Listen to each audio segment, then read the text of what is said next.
título dessa mensagem de hoje é o seguinte: buscai crescimento espiritual. Por que esse título? A palavra-chave desses 5 versículos que nós acabamos de ler está justamente no início do versículo 2.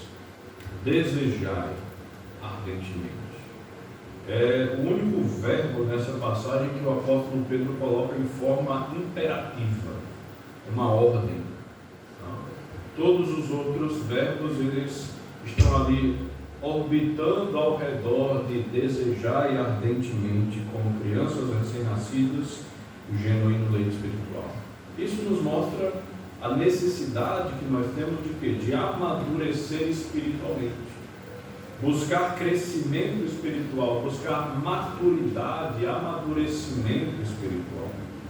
E vejam, quando nós observamos nas Escrituras a imaturidade espiritual do povo de Deus, é um problema que sempre esteve presente na Igreja do Senhor Jesus Cristo, desde o início até hoje. A imaturidade espiritual dos crentes é um problema que foi muito enfrentado pelos apóstolos, pelos pastores que seguiram os apóstolos, e também hoje, no nosso contexto, nós também sofremos por conta da nossa imaturidade. Quando nós observamos lá em 1 Coríntios, capítulo 3, o apóstolo Paulo exortando os irmãos de Corinto, dizendo que ainda não os considerava pessoas espirituais. Ele diz lá no versículo 1, capítulo 3, versículo 1, ele considerava aqueles irmãos ainda como crianças na fé, como pessoas ainda carnais. Carnais não no sentido de rejeitarem ao Senhor Jesus, mas no sentido de não terem desenvolvido maturidade espiritual. Quando nós olhamos na carta aos Hebreus, lá no capítulo 5, versículo 13, o autor daquela carta diz que àquela altura da história, os irmãos a que ele escreve a carta já deveriam ser mestres das coisas espirituais. Mas ele diz: vocês foram muito tardios em ouvir, não deram muito ouvido à pregação, então vocês ainda precisam revisar os elementos mais básicos, mais fundamentais da fé. Isso é o quê? Imaturidade espiritual. Então veja, isso é um problema presente na igreja desde o princípio. Hoje, infelizmente, não é diferente. Irmãos, quando nós vemos passagens como essas que eu acabei de mencionar, nos leva a refletir o que é que o apóstolo Paulo, ou o que é que o autor da carta aos Hebreus escreveria, não diria para nós, se ele estivesse escrevendo para nós. Se ele estivesse escrevendo para a nossa igreja, o que é que o apóstolo Paulo, ou o que é que o autor de Hebreus diria? Eu acho que não seriam palavras muito diferentes das que os irmãos de Corinto receberam, das que os irmãos lá de Roma, na carta aos Hebreus também receberam, porque nós sofremos por falta de maturidade espiritual. E eu não digo isso para entristecer os irmãos, porque todas as igrejas que eu passei, todas elas também sofriam por falta de maturidade espiritual. É um problema crônico do nosso tempo, dos tempos também dos apóstolos. Veja, nossa imaturidade espiritual é uma doença que se manifesta por meio de vários sintomas. Assim como a febre é o sintoma da gripe, a falta de comunhão é um sintoma da imaturidade espiritual. A dificuldade de união é um sintoma. A falta de comunicação é um sintoma. A dificuldade em obedecer a palavra de Deus é um sintoma. A dificuldade de combater o pecado também é um sintoma da imaturidade espiritual. Óbvio que todos nós aqui, cada um de nós, na verdade, sofremos em partes diferentes da nossa vida. O que é que eu quero dizer com isso? Alguns irmãos têm a tendência de ser tentados a pecar de uma forma, outros irmãos têm a tendência de pecar de outra forma diferente. Essa é a nossa realidade. Mas a dificuldade de combater as tentações, de combater o pecado, é um sintoma da imaturidade espiritual. E é por isso que passagens como essa que nós acabamos de ler são tão importantes para nós nesse contexto. O apóstolo Pedro aqui, ele nos dá um mandamento. Está no versículo 2. Nós devemos buscar amadurecimento, crescimento espiritual. E ele nos dá duas instruções, nesses 5 versículos que nós lemos, sobre como buscar crescimento espiritual. A primeira instrução está aí nos versículos 1 a 3. Vamos fazer a leitura novamente, do versículo 1. Nós vamos ver que essa primeira instrução, esse primeiro caminho que nós devemos seguir para buscar crescimento espiritual é abandonando a prática do mal.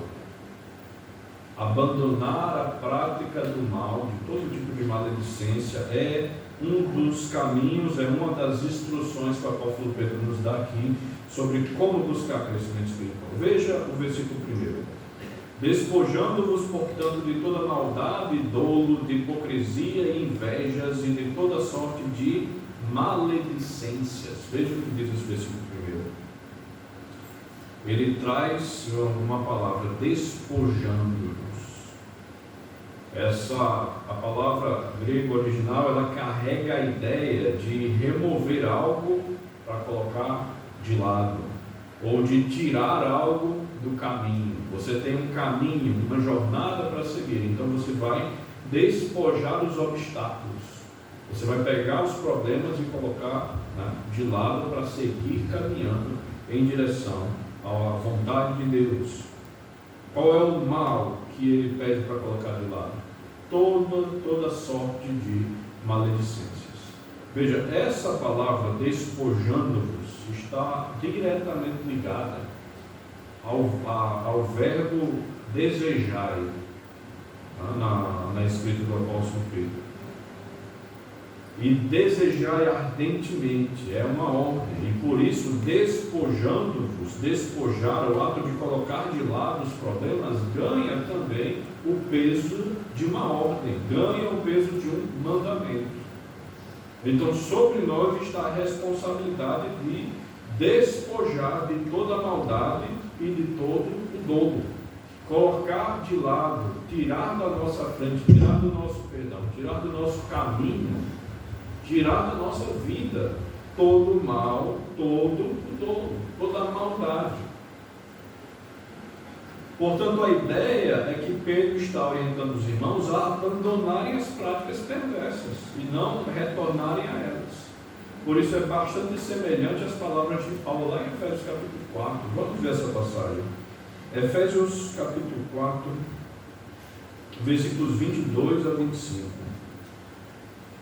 Efésios 4, 22 diz o seguinte: no sentido de que, quanto ao trato passado, vos despojeis do velho homem, que se corrompe segundo as concupiscências do engano, e vos renoveis no espírito de vosso entendimento, e vos revistais do novo homem, criado segundo Deus, em justiça e retidão, procedentes da verdade. Por isso, deixando a mentira, fale cada um a verdade, como seu próximo, porque somos membros uns dos outros. Então aqui o apóstolo Paulo também nos dá orientações de como o próprio apóstolo Pedro diz, despojar todo o mal e todo o dolo, toda a maldade e todo o dolo. Versículo 25, irmãos, nos mostra um processo bastante prático. Veja Efésios 4, 25. Por isso, deixando a mentira, fale cada um a verdade com o seu próximo. Observe o raciocínio de Paulo aqui. Então você precisa despojar a maldade. Então, a maldade, a mentira. Vamos colocar a mentira para fora, de lado. Vamos tirar a mentira da nossa vida. Vamos apenas tirar? Não. Ele coloca algo para substituir a mentira. No lugar da mentira ele diz, fale cada um a verdade. E no decorrer dessa passagem, nos versículos em diante, ele diz, aquele que roube no lugar de roubar. Trabalhe e com o seu dinheiro ajude o próximo. Né? E esse é a lógica, esse é o argumento do apóstolo Paulo nessa passagem. Tirar aquilo que há de mal e substituir por algo bom. Tirar a maldade, o dolo, e colocar a bondade, a bênção, a graça. Esse é um exercício que todos nós, irmãos, temos que fazer em alguma área de nossas vidas. Cada um talvez em uma área diferente. Nós devemos tirar o mal, tirar o pecado e substituí-lo por atos bondosos, por atos que agradam ao Senhor, por atos que vão glorificar o nome do Senhor. Voltando lá para 1 Pedro, vamos voltar nossas Bíblias para lá. Pedro lista uma série de comportamentos perversos que os seus leitores deveriam colocar de lado. Ele fala sobre maldade, sobre dolo, sobre hipocrisia, sobre inveja e sobre maledicências. Todo tipo de perversidade e maldade que Pedro lista aqui para ser tirada, colocada de lado, retirada de nossas vidas.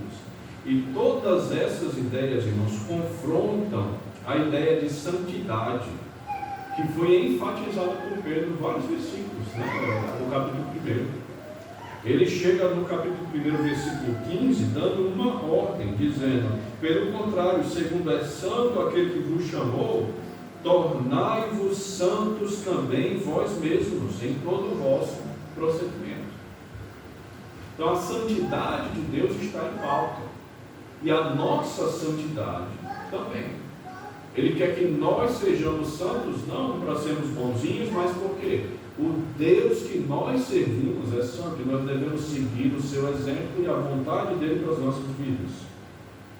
Como seremos santos se na nossa vida ainda tem maldade, dor, hipocrisia, inveja e toda sorte de maledicência, como o apóstolo Pedro diz aqui? Devemos, irmãos, colocar todas essas coisas para fora de nossas vidas.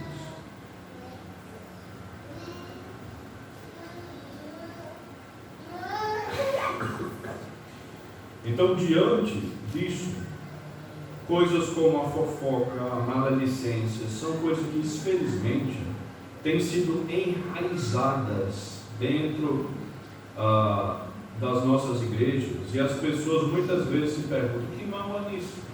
Que problema há nisso? Eu comentar sobre a vida do meu irmão, da minha irmã. Eu peço aos irmãos que abram comigo em Tiago. Observe comigo Tiago, capítulo 4.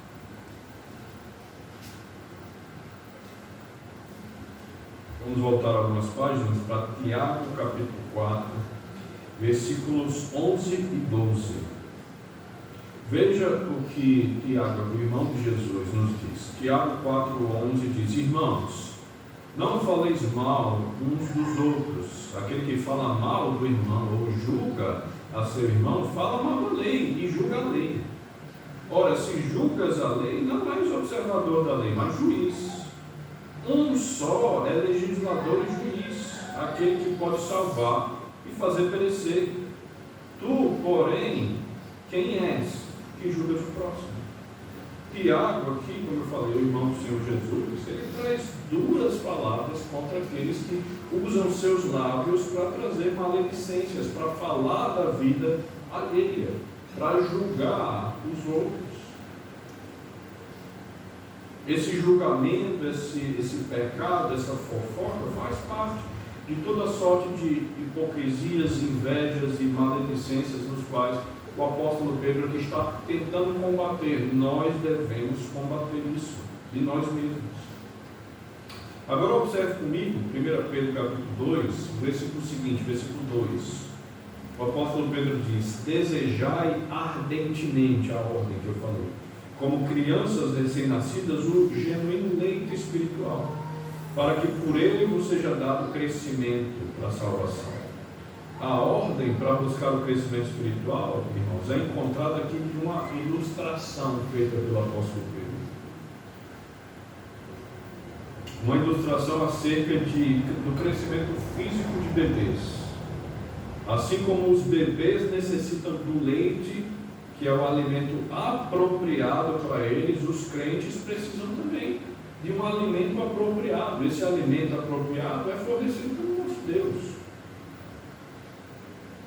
E Deus nos alimenta de forma apropriada por diversos meios, de diversas maneiras. Ele nos alimenta por meio da sua palavra, na medida que nós lemos a palavra de Deus, meditamos nela, prestamos atenção na pregação, pregamos, ensinamos ela a outras pessoas. Tudo isso nos alimenta por meio da palavra de Deus. Mas Deus também nos alimenta por meio do Evangelho.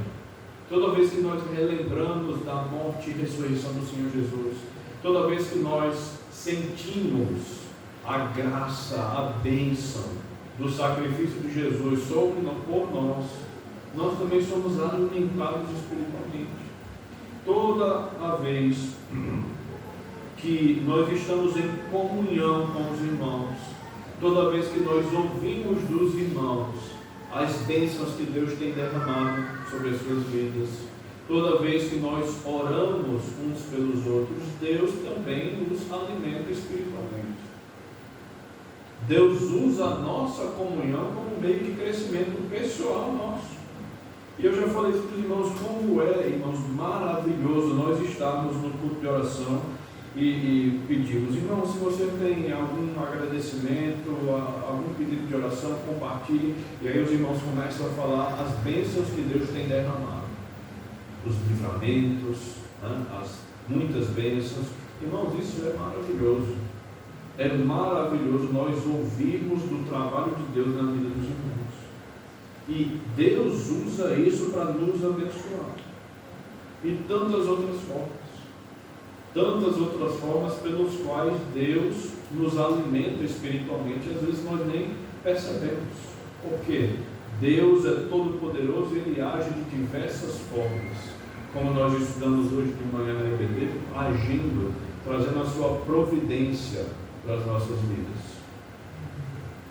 Pedro, irmãos, nos mostra aqui que o resultado de nós nos alimentarmos com o apropriado alimento espiritual que Deus nos dá é o seguinte: é crescimento para a salvação.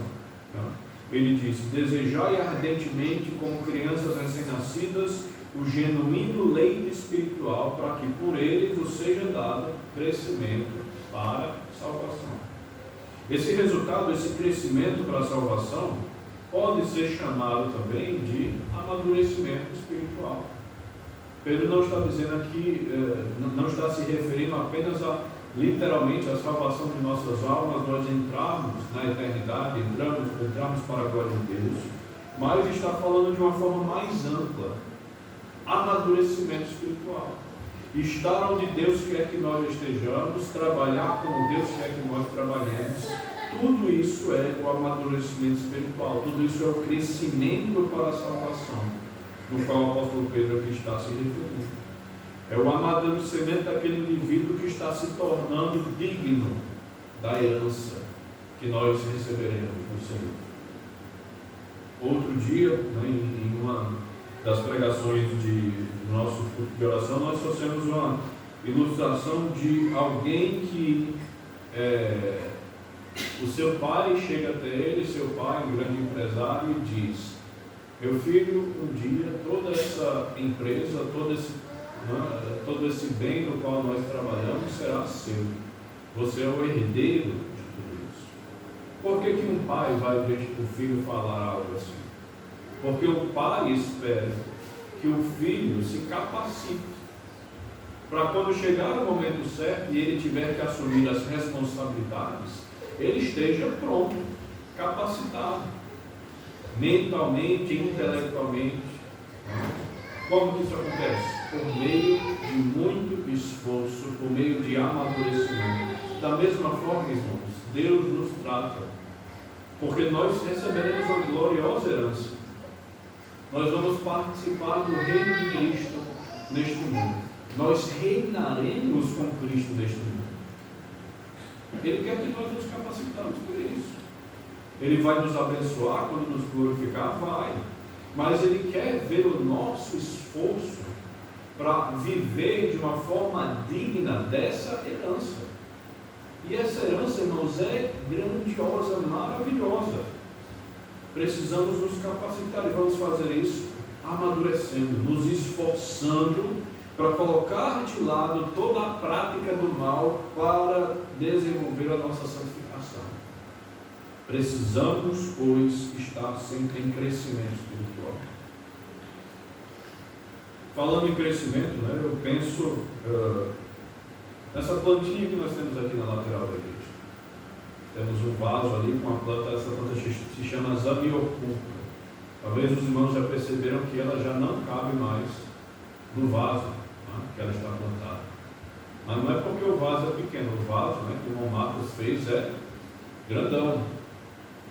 Mas a planta está em um local adequado, ela está sendo cuidada aparentemente da forma certa, está recebendo os nutrientes certos, está recebendo sol, está recebendo água.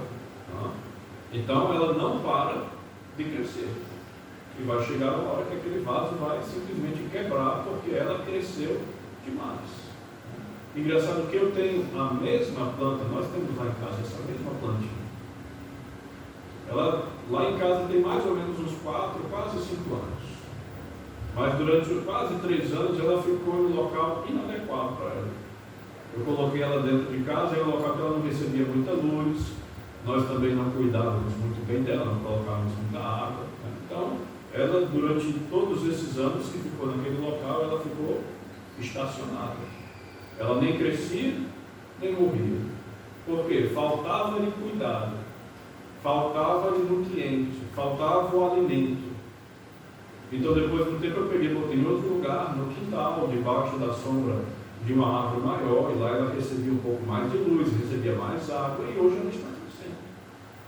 Ela está pequena ainda, em um vaso pequeno, mas eu sei que daqui a pouco aquele vaso já não vai mais caber ela, simplesmente porque ela não para mais de crescer. Nós, irmãos, precisamos de alimento espiritual. Assim como as plantas precisam de água, de luz, de nutrientes da terra, nós precisamos do adequado alimento espiritual para continuar crescendo, continuar amadurecendo. Então, como nós vamos receber esse alimento? Nos dedicando ao Senhor. Então nós precisamos estabelecer momentos de oração, precisamos estabelecer momentos de leitura, precisamos estar em comunhão com os irmãos, estar em verdadeira comunhão uns com os outros, compartilhando as bênçãos que Deus traz para nós uns com os outros, abençoando uns aos outros. É assim que nós vamos crescer e amadurecer espiritualmente. É assim que nós vamos superabundar a graça de Deus na nossa vida. A plantinha ali já quase não cabe dentro do vaso, porque ela não para de crescer, mas nós muitas vezes estamos atrofiando. No lugar de crescer, estamos murchando. No lugar da igreja se expandir, de mais pessoas cada vez mais chegarem, às vezes nós vemos a igreja parada, murchando. Por quê? Nos falta crescimento, nos falta dedicação, nos falta trabalhar ardentemente em nome do Senhor. Nós precisamos colocar em prática todos os dons e talentos que Deus tem nos dado e servir ao Senhor cada vez mais, cada vez melhor, para continuar crescendo, recebendo de Deus esses nutrientes que nos dão crescimento e amadurecimento espiritual. Ele conclui essa primeira instrução de como buscar crescimento espiritual no versículo 3. Veja comigo 1 Pedro capítulo 2, versículo 3. Ele diz: se é que já tendes a experiência de que o Senhor é bondoso. Veja essas palavras do versículo 3. Parecem ser uma citação, uma alusão ao Salmo de número 34, versículo 8. Vejam comigo, irmãos, Salmo 34, versículo 8. Veja o que Davi escreve aqui, Salmo 34, versículo 8. Ele diz: provai e vede que o Senhor é bom. Bem-aventurado o homem que nele se refugia. Existe uma clara distinção entre como Davi escreveu essas palavras no Salmo e como Pedro escreveu a sua citação dele, lá em 1 Pedro. Veja, em Salmo, nós vemos uma ordem: provai e vede. Vejam que é uma espécie de mandamento que Davi traz, né, no meio desse Salmo. Lá em 1 Pedro, Pedro coloca isso tudo no passado. Se é que já tendes a experiência de que o Senhor é bondoso.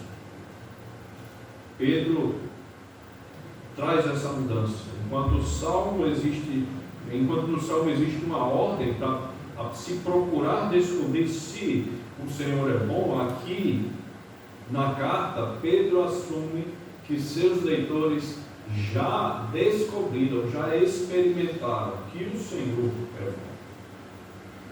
E eles já passaram por essa experiência porque eles são servos do Senhor, são crentes do Senhor. Eles já passaram pelo novo nascimento e nisso viram que o Senhor é bom. Irmãos, nós que somos servos de Deus, discípulos do Senhor Jesus, nós já passamos por essa experiência. Nós sabemos que o Senhor é bondoso. Nós sabemos que o Senhor é todo-poderoso, misericordioso, amoroso.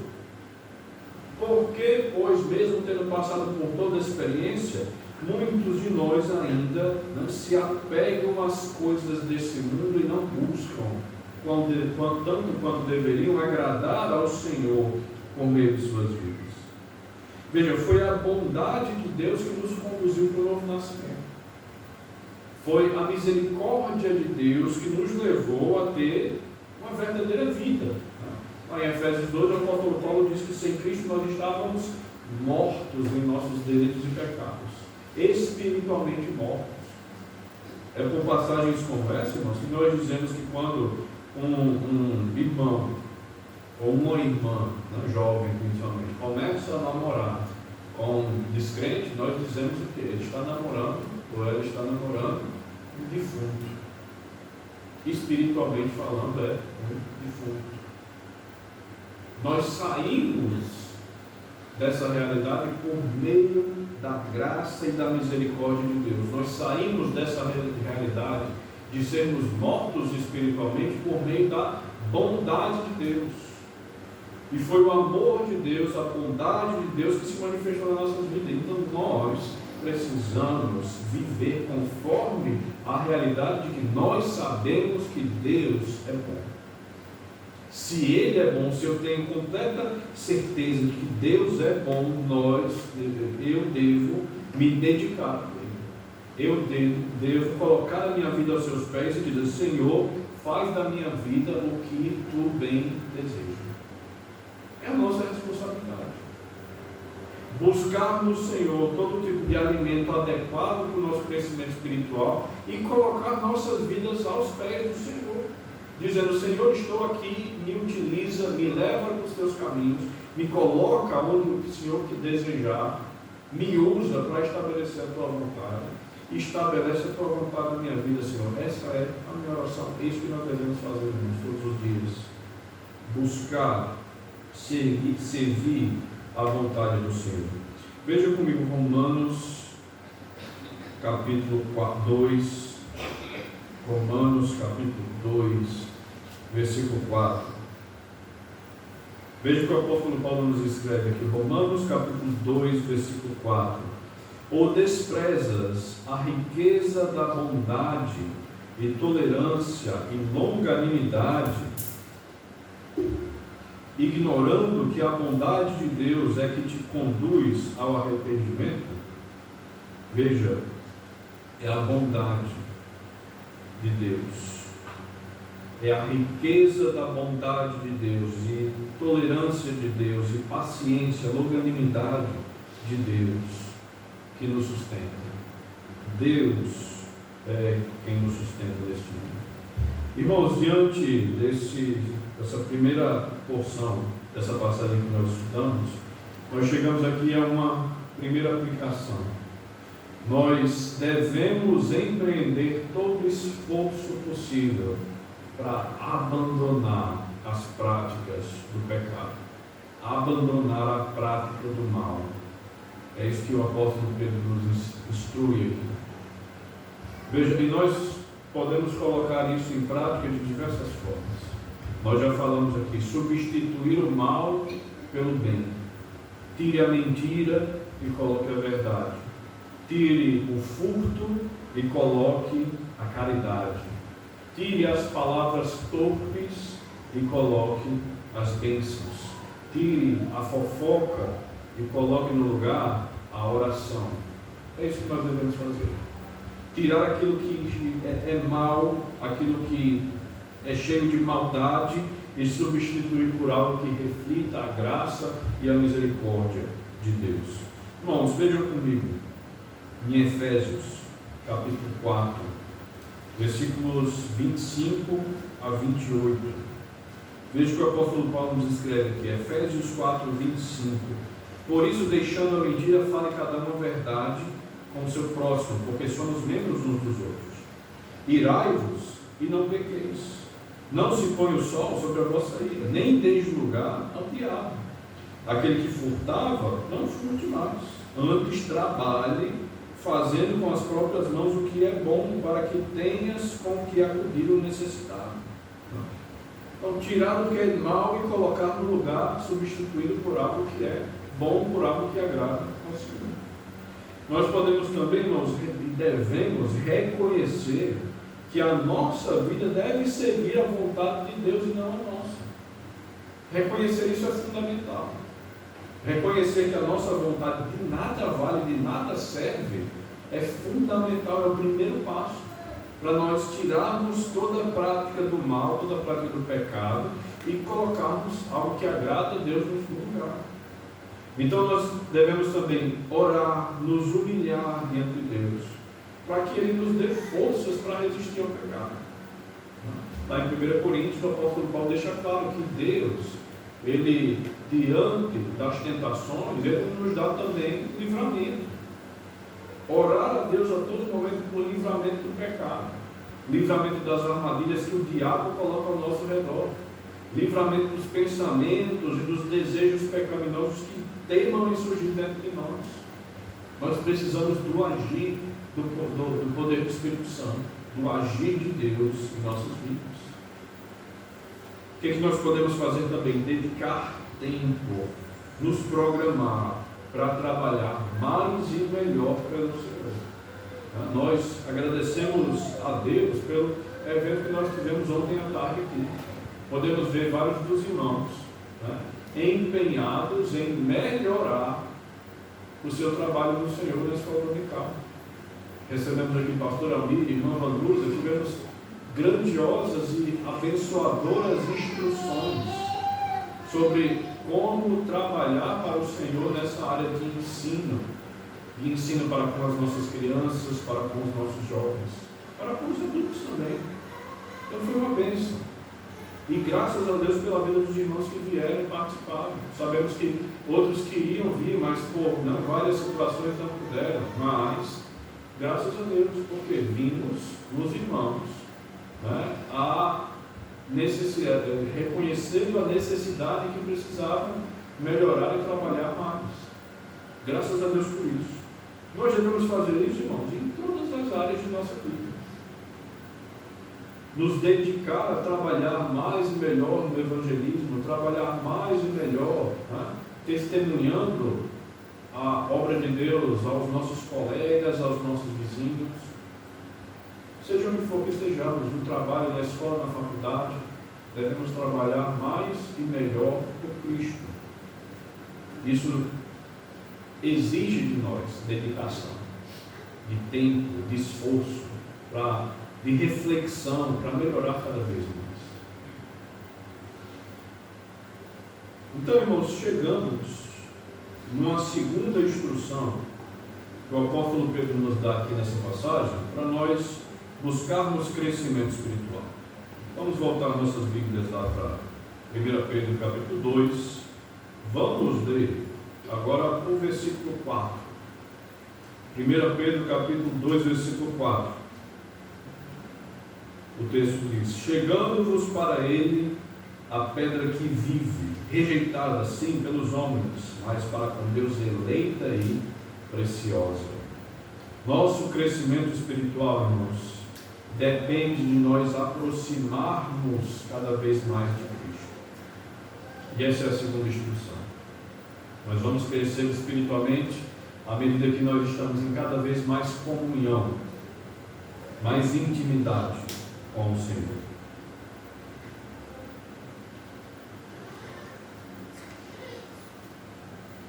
Veja, ele descreve o Senhor Jesus como aquela pedra viva, aquela que foi rejeitada pelos homens, mas que foi eleita e preciosa por Deus. Deus que o ressuscitou dentre os mortos quando os homens que a rejeitaram, o mataram. Pedro está enfatizando aqui, irmãos, a expectativa para que nós estejamos em constante e crescente comunhão com Deus, para a nossa santificação. Constante e crescente intimidade com o Senhor. Constante e crescente dedicação à leitura, à oração, à comunhão, para crescer e amadurecer. Veja comigo mais uma vez lá em Efésios, capítulo 1, versículo 4. Veja o que o apóstolo Paulo aqui nos orienta quanto à nossa eleição. Veja, ele diz assim: assim como nos escolheu nele antes da fundação do mundo, para sermos santos e irrepreensíveis perante ele.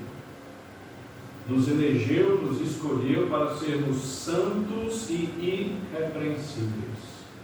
Nos escolheu para nós termos uma vida de cada vez mais intimidade com o Senhor, de cada vez mais santidade diante de Deus. Essa é a expectativa que Deus tem para conosco. Ele não nos tirou do lamaçal do pecado para que nós nos voltemos para Ele.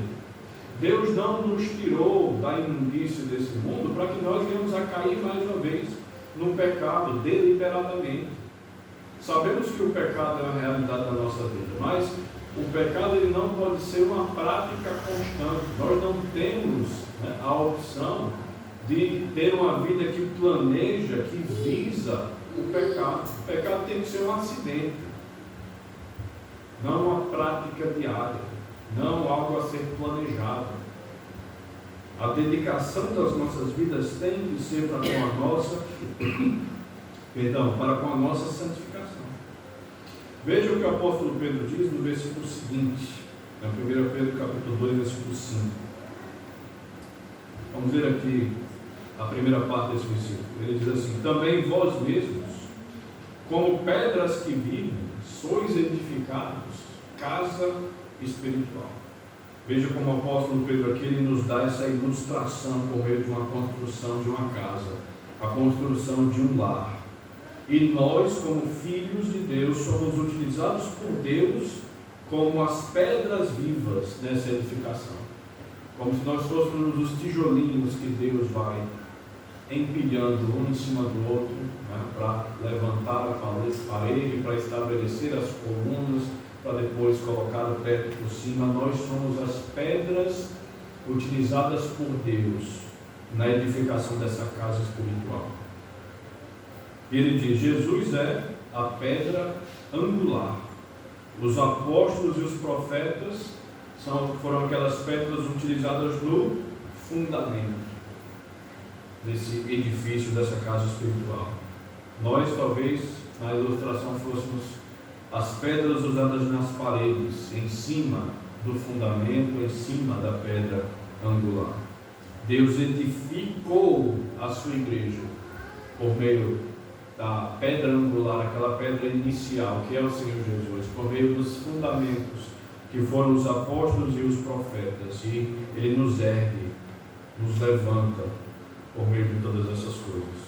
Então, nessa ilustração, Pedro compara os crentes não a pedras soltas, espalhadas pelo campo, cada um no seu lugar, cada um no seu lugar de conforto, espalhadas umas nas outras, sem conexão. Não é assim que Pedro traz a sua ilustração. Não. Ele nos compara a pedras unidas, completamente vinculadas umas às outras, cada um cumprindo o seu propósito, cada um com uma função, cada uma lapidada de uma forma específica para encaixar muito bem naquela parede. É assim que Pedro nos compara. Há pedras utilizadas por Deus para a edificação dessa casa espiritual que é a igreja. Então, seguindo essa analogia, irmãos, os crentes são as pedras pelas quais Deus edifica a igreja. Ele nos usa como instrumentos em suas mãos para estabelecer a vontade dele por meio da sua igreja. A igreja é composta, irmão, por pessoas e não por edifícios. Isso significa que a igreja somos nós e não o prédio no qual nós nos reunimos. Então, mais importante do que o local em que nós reunimos é realmente nós estarmos reunidos e unidos em comunhão, vinculados uns aos outros, cada um cumprindo o seu papel, cada um cumprindo o seu objetivo, cada um lapidado muito bem por Deus para cumprir o seu papel, para ser encaixado bem direitinho como peças de um quebra-cabeça que unidas formam uma imagem maior. E é interessante pensar um pouco mais nessa analogia que Pedro traz, né? Nós somos pedras usadas por Deus para edificar essa casa espiritual. É interessante nós pensarmos que na antiguidade, nos tempos de Pedro, né, as construções não eram feitas com esses tijolinhos que nós compramos hoje, né? As construções eram feitas com pedra calcária. Então, um dos principais trabalhos, um dos primeiros trabalhos que os construtores tinham que fazer era ir nas pedreiras, e eles pegavam grandes blocos de pedra calcária e iam cortando, e iam moldando para que as pedras não fossem pequenas, para que eles pudessem manuseá-las, e também iam cortando elas bem, a medida bem certinha, para que elas encaixassem bem certinho umas nas outras. As pedras elas precisavam ser trabalhadas para poder ser utilizadas na construção. A mesma coisa era feita também quando os construtores, os pedreiros, né, da antiguidade, utilizavam pedras que já eram de demolição, já eram de outras construções. Então caiu-se a parede, caiu-se alguma coisa, então eles conseguiam pegar aquelas pedras calcárias, tiravam, né, o que eles usavam como rejunto, como argamassa, limpavam as pedras, tiravam as suas imperfeições, deixavam elas lisinhas, nos tamanhos certinhos, as dimensões certinhas, para elas encaixarem bem direitinho na parede que estão construindo. Então as pedras, elas precisavam ser trabalhadas, não podiam ser pedras de qualquer jeito. Todas elas tinham um papel, uma função, então elas tinham um formato específico. Irmãos, Deus trabalha nas nossas vidas da mesma forma. Nós, como essas pedras vivas usadas por Deus para a construção da igreja, precisamos também ser lapidados, limpos, purificados. Deus precisa que nós estejamos na posição, no formato, nos padrões específicos que Ele deseja para cumprir o papel que Ele quer de nós dentro da igreja. Ele precisa muitas vezes nos lapidar, cortar as arestas, deixar no formato certinho. E Ele faz isso. Às vezes Ele faz isso por meio da dor, às vezes Ele faz isso por meio da disciplina, às vezes Ele faz isso por meio da bronca, mas às vezes Ele também faz isso por meio de bênçãos derramadas sobre nós. Tudo para que a vontade dele, especificamente para cada um de nós, seja cumprida. Tudo para que as boas obras, as quais Ele reservou para cada um de nós aqui, individualmente, especificamente, seja cumprida. Como? Lapidando as nossas vidas e nos encaixando exatamente onde Ele quer que nós estejamos. Vamos continuar a leitura do versículo 5. Então, 1 Pedro capítulo 2, versículo 5 diz: também vós mesmos, como pedras que vivem, sois edificados casa espiritual. Aí ele escreve agora: para ser de sacerdócio santo, a fim de oferecerem sacrifícios espirituais agradáveis a Deus, por intermédio de Jesus Cristo. Veja, nessa segunda parte do versículo 5, Pedro nos mostra duas funções que Deus dá aos crentes. Primeira delas, todos os crentes foram ingressados por Deus em um sacerdócio santo. O que é que isso significa? Isso significa que, diferentemente dos tempos do Antigo Testamento, em que o povo de Israel necessitava de um sacerdote para fazer a intermediação entre ele e Deus, nós não precisamos.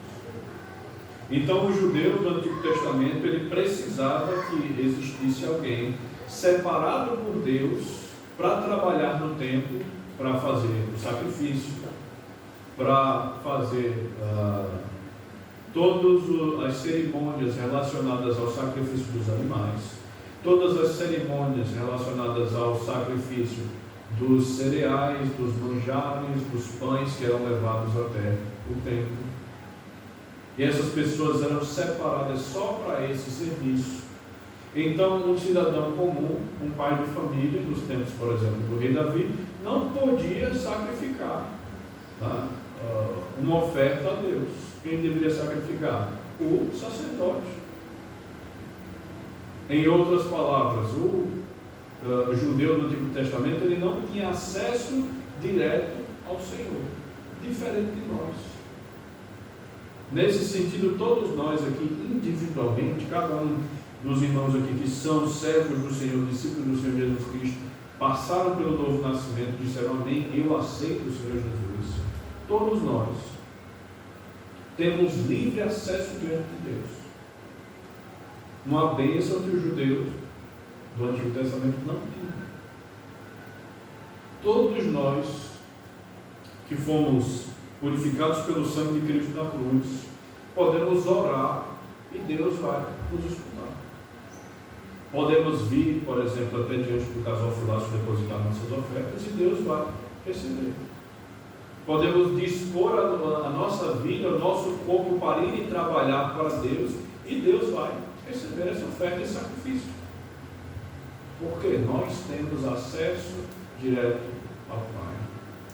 Porque todos aqui fomos ingressados, inseridos por Deus nesse sacerdócio santo. Veja comigo, Hebreus capítulo 10. Hebreus capítulo 10, versículo 9.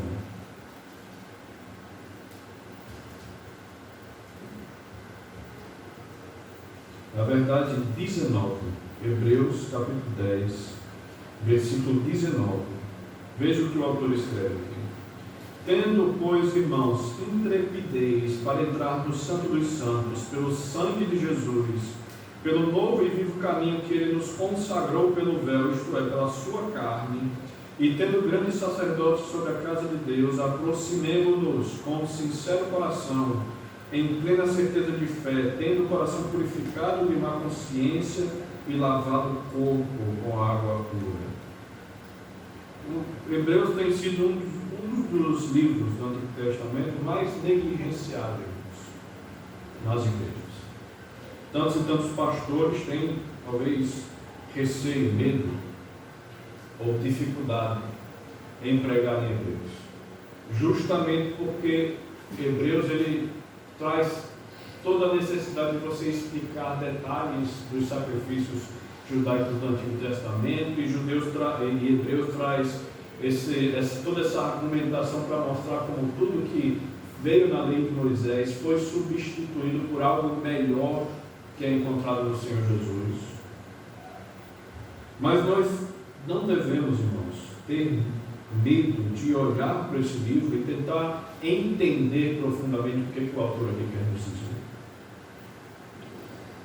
O autor fala aos irmãos dizendo que nós devemos ter intrepidez para entrar no Santo dos Santos. O Santo dos Santos era a área dentro do templo de Jerusalém, dentro do tabernáculo, né, de Moisés, em que apenas o sumo sacerdote dos judeus era permitido entrar e entrar apenas uma vez no ano.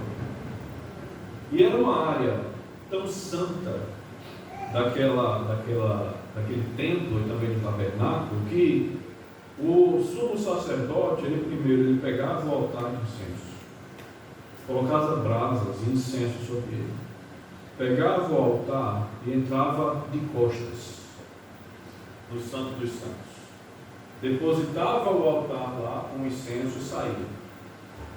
Depois que toda a fumaça, né, preenchesse o Santo dos Santos, aí sim ele podia entrar de frente. Ele não podia contemplar diretamente a Arca da Aliança. E aí sim, com toda a fumaça do incenso, né, ele podia aspergir o sangue, né, da ovelha e jogá-la, né, no propiciatório, na parte de cima da Arca da Aliança. Então existia toda essa cerimônia, que era feita uma vez no ano, e só uma pessoa em todo Israel tinha a autonomia, a permissão para fazer isso. E aí o autor de Hebreus diz assim: tendo, pois, irmãos, intrepidez para entrar no Santos dos Santos. Todos nós agora devemos ter intrepidez para entrar no Santo dos Santos, pelo sangue de Jesus, por um novo caminho que Ele nos consagrou pela sua carne. Agora o nosso sumo sacerdote, o nosso grande sacerdote, não é mais alguém da descendência de Arão, como era no Antigo Testamento, mas é o próprio Senhor Jesus, que está nos céus, que adentrou nos céus no verdadeiro templo, né, de Deus, nas regiões celestiais, e intercede por nós, e nos dá autonomia, autorização, para irmos diante de Deus, na presença de Deus, por meio do nosso culto, por meio da nossa oração, na presença de Deus. Veja a distinção, o tamanho da bênção que nós temos no Senhor Jesus.